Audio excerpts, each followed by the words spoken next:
It's good day, brew baby. What is up, YouTube? It's your boy Millsy. Back with Home Talk Commander, back for another episode of Millsy Brews, the show where I brew a version 1.0 decklist to the commander in front of us on my quest to brew the magic world.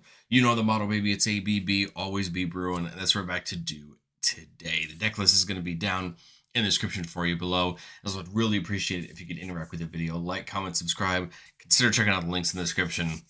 I'd appreciate it so much. We have a Discord. Mikey and I are in there hanging out. Come on and join us. But today we're starting our Innistrad Remastered content, taking a look at a bunch of commanders from Innistrad's history, whether they've been released in Innistrad sets or in supplemental products. We're going to look at a ton of Innistrad commanders as we work our way up to Aether Drift. And today we're talking about Adeline, Resplendent, Cathar. 3-mana white commander, human knight with vigilance, where her power is equal to the number of creatures we control. And then whenever we attack, for each opponent, we get to make a 1/1 human that's tapped and attacking that player or a planeswalker they control. Adeline, very well played in a lot of attacking tokens decks for its ability, but here we get to have it in the command zone, which is useful because that means for sure, hopefully every turn we're getting 3 humans coming in. There's a lot of ways to approach that. Obviously, we want to buff the team, right? Make sure that any token we have that's attacking is getting a buff, even those ones that are coming in. We can pay off the fact that the tokens are humans by playing other humans as well that help them kind of become a little bit better in that sense. There are some humans that care about other humans coming in, so we can take advantage of those. We're going to protect our board. At the end of the day, we're going to go wide, and our one weakness is going to be board wipes, so we want to make sure that we have a way to protect our board from that. We want to be able to allow Adeline to attack as well. I mean, once Adeline becomes a 9/10/4, she's going to be really easy chump block targets. We're going to make sure that her damage can still get through in some interesting ways. And then we're going to place just some light stacks to kind of keep our opponents down. The truth is, Adeline's probably going to need a little bit of setup, but once we get set up, we're not going to be playing a ton of spells per turn. And I think if we could set up just some light things, we can help push our opponents down just a little bit as we work our way through our plan. But all right, buffing the team, what is that going to look like? Well, there's a lot of ways to approach that. You have things like just like Banalish Marshal, which is going to give everybody +1/+1. Gold Knight Commander is probably one of our favorites. Whenever a creature comes in, all creatures we control get +1/+1 until end of turn. This is kind of like one of those Cathar's Crusade type abilities. But the cool part here is those 3 humans that come in will all see each other come in, meaning +3/+3 to our entire board, not just them. So it can be very useful, right, over the course of a turn. Intrepid Adversary, when it comes in, we can pay 1 in a white any number of times, and it comes in with that many Valor counters on it. And every creature we control gets +1/+1 for each Valor counter on this. It might look odd. I think Adversary is better in that mid to late game where we can put multiple counters on it and it can really buff the board. But the truth is, I think even with 1 counter, Adversary is not that bad of a creature as a 4/2 with lifelink. And then hopefully it can get buffed by the rest of our abilities, and not all of them care about tokens. So the truth is, I think Adversary can still help us in that realm. Prava Steel Legion buffs all of our creature tokens +1/+4 as long as it's our turn. So those 1/1s are going to come in as 2/5s, which is great because then it's going to be even harder to chump block them and kill them. Eldrazi's Monument is going to get every one of our creatures in the air flying and indestructible. And beginning our upkeep, we have to sack a creature. If we don't, we get rid of it. But the truth is, since they're coming in the air, they'll probably have a better chance of sticking around. And them having indestructible means that it's going to be even harder to wipe our board. So that should allow us to keep Eldrazi Monument around, dealing big damage. Heraldic Banner lets us come in and pick a color. Obviously, we're going to pick white. All of our white creatures getting +1/+0, which is great. All right, well, we talked about Cathar's Crusade on the Golden Knight Commander side, but here's the real one. Whenever a creature comes in, put a counter on each creature you control. This is one of those enchantments that will just get out of hand if it's left alone. You think about it, 1 combat with Adeline gives 3 +1/+1 counters, right, on every creature, not just the ones coming in. And that means we're really going to be able to do some big damage. I also like Dollmaker Shop and Porcelain Gallery for kind of the same reason. Dollmaker Shop says whenever 1 or more non-toy creatures we control attack a player, we make a toy token. Toy isn't attacking, but it will count as another creature for Adeline and get us a wider board. And then the best side of it is Porcelain Gallery, turning all creatures into XXs, where X is the number of creatures we control, just becoming very difficult to deal with. And the nice thing is, if you're using any of these buffs, that's their base power and toughness. So they still get to use those buffs to become even bigger. Flying on the white tree gives everything +1/+1, but those legendary creatures get the little added bonus of getting +2/+1 ward 1 instead. Just give that little bit of protection to Adeline as we get the party going. Inspiring Leader and Intangible Virtue both giving buffs to just tokens, but again, hey, having those 1/1s come out as 3/3s or 2/2s is still good. The Virtue may seem odd because it gives Vigilance, and those are going to come in tapped at attacking, but the nice part is if any of them survived last turn, well, they're going to get to be Vigilant and still be able to block. But the truth is, anything to make those 1/1s even bigger when they come in, I think is really important. And then Virtual Loyalty, giving us a +1/+1 counter at the beginning of our end step on each creature and untapping them, allowing them to basically have Vigilance while still being able to grow at the same time. I really like Virtue because you can get the token on the front side and then play it on the back side later if you need it.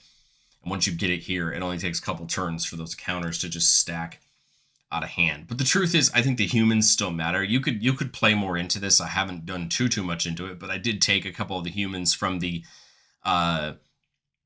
Lord of the Rings commander decks that say whenever it or another human comes in, do X. Baragon gives +1/+1 in Vigilance, so that's +3/+3, right, with Adeline for each combat that Baragon's in. And then Lost in Our Captain will basically tap down 3 creatures. This is before block, so that's nice, right? Because then you can pick the right creatures to tap down, maybe plan your attack out that way. And then Patchwork Banner, just giving all of our humans +1/+1. Again, there are a lot of creatures in our deck that are humans, so that will help all of them. That will help every creature in our deck, not just those 1/1s that come in, but it really will help those 1/1s that come in. But all right, we got to protect the board. I think at the end of the day, these are some of the most important things we want to look for in the deck and have them around, especially as our board grows wider and wider. Brave the Elements can help us against damage-based board wipes. We choose a color, and white creatures we control gain protection from the chosen color till end of turn. There's also a way basically to, if our opponent's playing a deck where all of their creatures share a color, well, we could do this and basically make our creatures unblockable against that player as well. So there's some other applications to that. Dawn's Charm can prevent all combat damage that would be dealt this turn, a way to potentially stop maybe our opponent swinging back at us or really hurt us.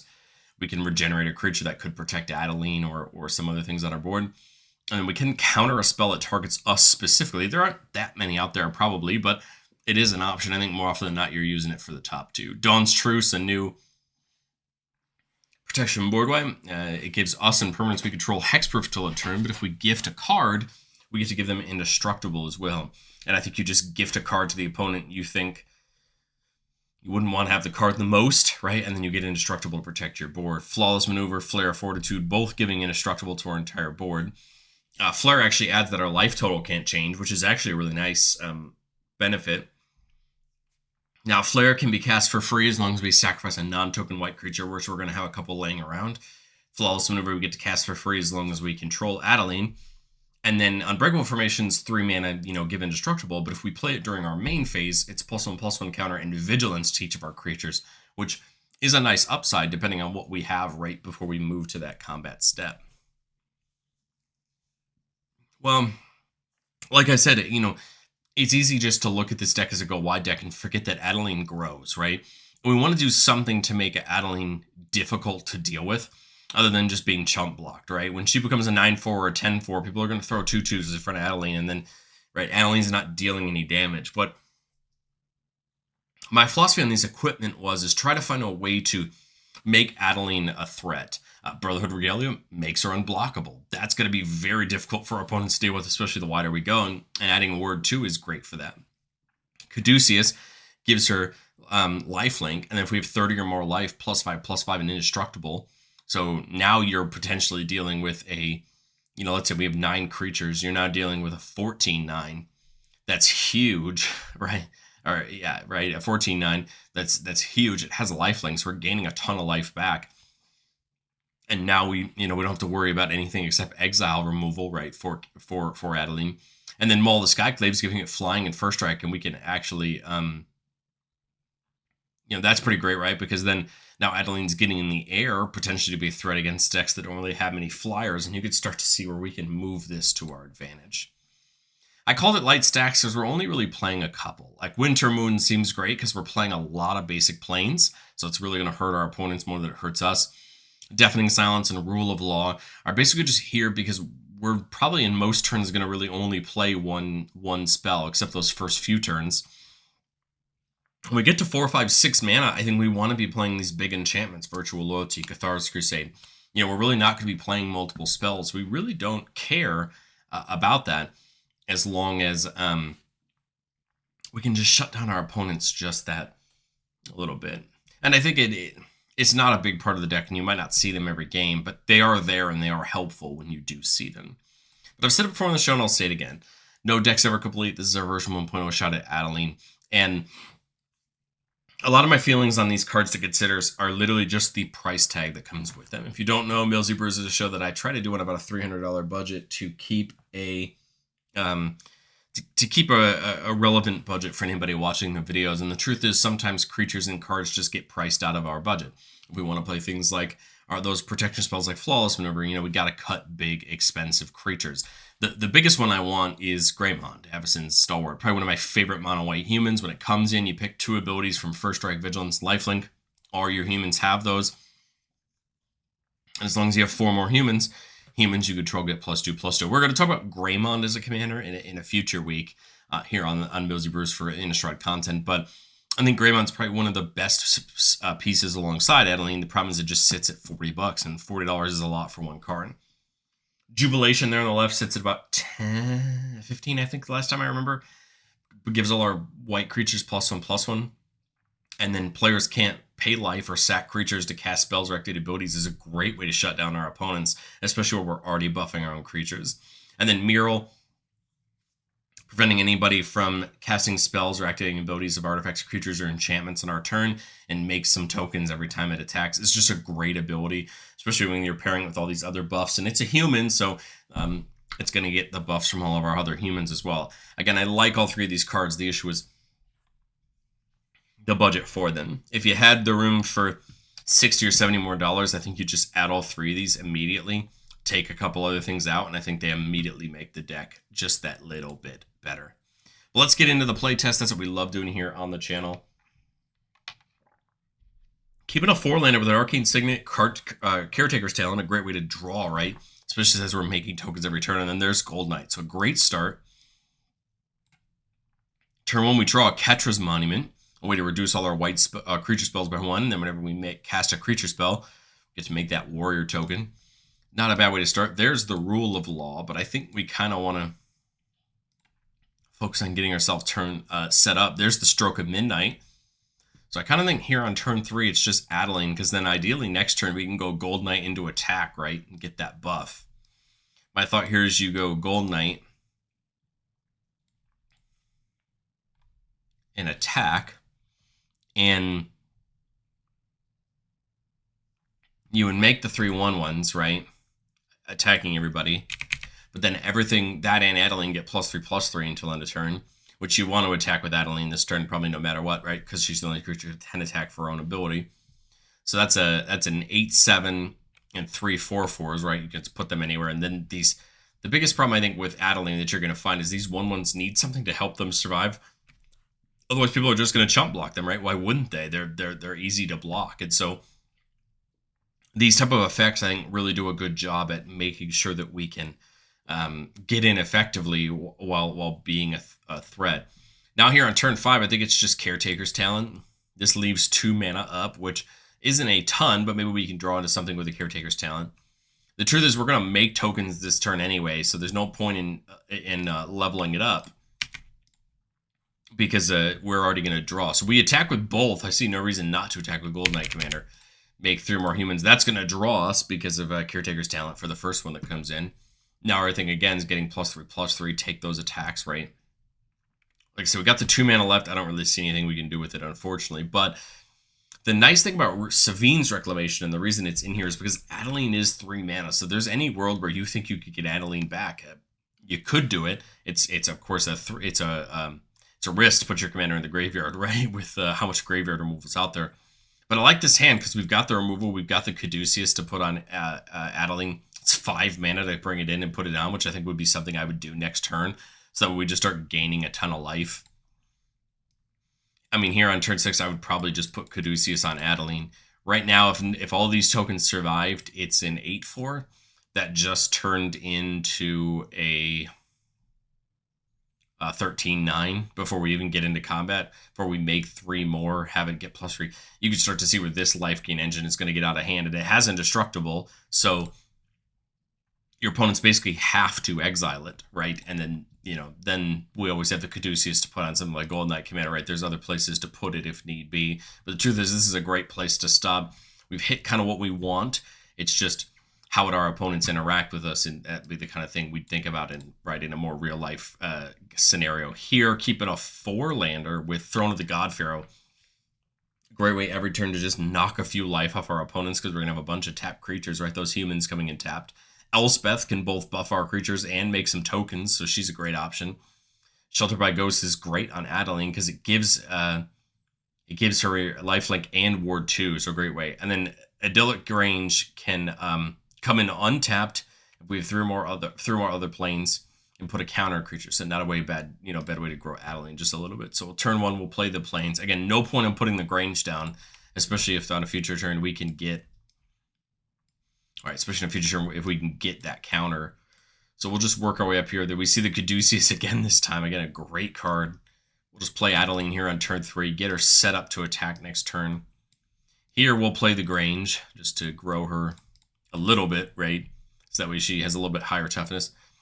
We see Horn of Valhalla, very interesting card. So on its adventure side, we can make a couple soldier tokens, right? That'll grow Adeline. And then on the equipment side, you get a buff for each creature you control. Again, a great threat for her. Of course, we're still a couple mana off of Elspeth, so I think I'd probably just put Caduceus down. I guess there's always an argument for going 2 into Horn of Valhalla, but I guess I don't see it. I guess there's always the argument to shelter, like if there's anything worth sheltering. But I think I just put Caduceus down and attack. Again, the humans are 1/1s this turn, so there is a world where they don't survive, but for any of them that survive, that's the life that our opponents are going to equal. Remember that Adeline has Vigilance, so it's not going to count. But the point is that you start stacking these turn over turn, attacking with all of them, right? This Throne of the God Pharaoh gets better and better. So here on turn 5, we still aren't up to Elspeth yet, but I think I would put the Caduceus on. If there's anything worth removing, I think I would just snap Sheltered by Ghost. Just do it. Remove the thing. Get the lifelink. Get the ward 2. Now you have ward 2 plus indestructible probably at this point once you attack with Adeline, right? And you're in just a world of great shape. You could also here, with 3 mana left, Horn for 1. But I think I'd rather just get the Sheltered by Ghost down. 3 more humans. Again, no big buffs. But the point is you're just making Adeline bigger. It's gaining life for you. We're going to keep our life total up stat, and we're just going to try to work our way towards Elspeth, right, to keep, making those tokens. We haven't seen any of the protection yet, which is kind of a bummer, but here shows the only reason that Throne of the God Pharaoh can be kind of a nombo with things like Intangible Virtue, right, because it needs them to be tapped. Intangible Virtue gives them Vigilance, so there's that kind of back and forth of do we play it, even though it turns off Throne of the God Pharaoh. I'd say if we're really starting to out-widen the board, it's probably worth it to give these that buff, right, and make them a little bit harder to block. Like if there's another token deck at the table, maybe we get them to be those 2/2s, try to get around them. Otherwise, I think I just start getting Elspeth in and making those soldiers, just start getting that process going, because once we get her to 7, giving all of our creatures +2/+2 and flying is a great ability. But again, attack, make more humans, have a chance at another Throne of the God Pharaoh. Again, last turn it was probably anywhere from 4 to 6. This turn it could be anywhere from 4 to 9 damage from this Throne of the God Pharaoh. I mean, just great, turn over turn chip damage. And our opponents, I think this is kind of what you want to see. I mean, truth is we're missing the protection, which would be the only thing I would want to keep me feeling safe. But the truth is, if somebody wipes the board, maybe we can refill it with something like Horn of Valhalla. Of course, a board wipe wouldn't take out Elspeth unless it's something like Farewell. But the truth is, I think we're one of those decks that unless someone has mass removal, we're probably just going to outspeed or out maneuver, right? Those kind of decks, if not. So I think that feels pretty good for that side of the playtest. Let's jump into playtest number 3. Keeping a 3-lander with Basri Cat. A very interesting card. I like Basri for 2 reasons. Number 1, it can put counters on Adeline and give her indestructible on a turn, allows her to just take big attacks. And the second is, if we can get him up to 6, we get an emblem with a beginning combat on a turn. You make a soldier and put a counter on each creature you control. Again, just growing your creatures each combat. And you want a plus Basri, right? Because it's going to grow Adeline and protect her. Dollmaker Shop, going to do great here. Swords to Plowshares, and then Pearl Medallion to reduce all white spells we cast, not just white creatures like that Monument. So I love this. Turn 1, do that. Turn 2, I'm actually thinking about playing the Medallion. I can understand why you'd want to play Dollmaker Shop, but the reason I want to do that is because actually on turn 3 here, we could play the Dollmaker Shop and Adeline, right? Because they each get the 1 white reduction. And this is great. That means next turn we're going to make a couple humans. We're going to make a toy. We're going to be really kind of setting off to what we want. Here, I think I would just Basri, tick it up. Give Adeline a counter. That was only 2 mana, so we do have enough mana left. I think I would just leave it up for the swords. All right, just in case our opponents start, getting anything going. But here we attack with Adeline, 3 humans and 1 toy. Now the toy isn't attacking, but that's okay. The point is, look, now we've got this process going. Adeline's hitting is a 5/4/6/5 right now with Indestructible. That's pretty great. We're coming to the next turn, and now I think we're just working our way up for the Porcelain Gallery, right? The truth is, now the Porcelain Gallery is going to be a problem for our opponents because we're just growing in the amount of tokens every turn. Now we have the Stroke of Midnight, which is great. Tick up Basri again, put another counter on Adeline. I guess we could Valhalla if we want to, right? Put some tokens down. I guess conversely, we could actually cast it and equip it and still keep up Plowshares, which isn't a bad idea either. Just growing Adeline this turn. Again, 3 more humans, another toy. Now, if any of these humans survived and attack a different player, we'd actually potentially have a chance to get other toys as well, which is nice, right? But the point still here is that we're getting aggressive. Next turn, I can turn on Porcelain Gallery and probably just end this game outright. All of these turning into 8/8, 9/9s, right, would be very difficult for our opponents. And again, just another nice start where we're hitting our curve right and getting into big damage. But let me know, what do you think of Adeline down in the comment section below? I love the idea of this deck. I think my joke every time I build a new token deck I really like for the channel is if I didn't have so many already, I'd probably give it a shot. And it's the truth. I really like this deck. I think it's interesting. It has everything I'd want from this white weenie style tile of deck while still having enough of the tokens and the fun that I like. But I think it's going to hit hard. And again, there's room in your budget to push your budget up and really enjoy this one. Well, let me know what you think of Adeline down in the comment section below. And I will catch you guys next time.